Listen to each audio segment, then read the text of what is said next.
হাই, good evening. এই ঠাণ্ডাৰ দিনকেইটা যদিও আমাৰ খুব বেছি ভাল লাগে, কিন্তু আমি সকলোৱে এটা সমস্যাত ভোগো নহয়নে? সেয়া হৈছে আমাৰ ছালটো আমি ইচ্ছা কৰা স্বত্বেও ভালকৈ ৰাখিব নোৱাৰোঁ। একদম শুকান হৈ পৰে, হয়নে?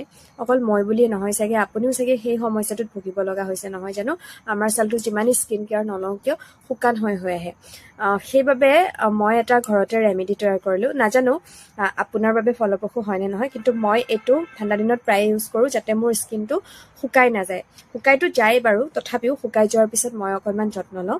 আৰু ইয়াতে আছে এল'ভেৰা জেল, তাৰপিছত গাখীৰ, তাৰপিছত নাৰিকল তেল, তাৰপিছত olive oil, vitamin E capsule অকণমান আৰু মুলতানী মিট্টি। আৰু এইটো লগোৱাৰ পিছত অকণমান সময় মই মুখখন থৈ দিম, মুলতানী মিট্টিটো মানে শুকাই নোযোৱালৈকে। তাৰপাছত চাব মোৰ মুখখন কেনেকুৱা। আৰু মই এই ফেচ পেকটো এতিয়া ইউজ কৰিম। আচলতে ব্ৰাছ ইউজ কৰিব লাগিছিল, কিন্তু মই হাতেৰে ইউজ কৰিলোঁ।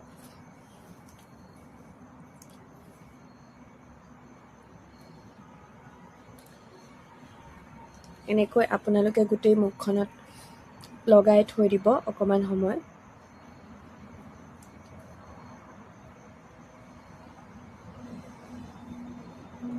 আৰু এইটো লগোৱাৰ লগে লগে মুখখনত এটা গ্ল' আহে।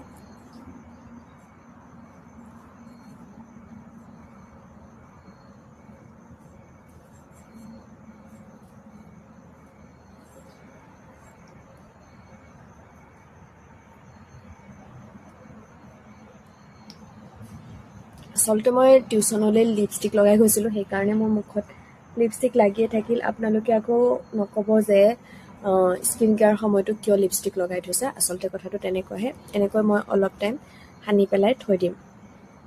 তাৰপিছত 10 মিনিটমান লাগিব চাগে। 10 মিনিটমান হোৱাৰ পিছত মই মোৰ মুখখন ধুই আহিলোঁ। আৰু তাৰপিছত মোৰ ফেচটো চাওক, আগতকৈ অকণমান হ'লেও উজ্জ্বল দেখিছেনে?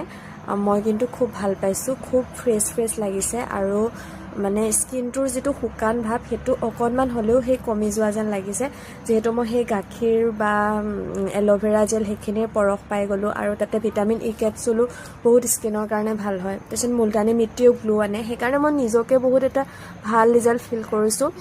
আপুনিও যদি বিচাৰে ইউজ কৰি চাব পাৰে, আৰু হয়তো ভাল ফলেই পাব।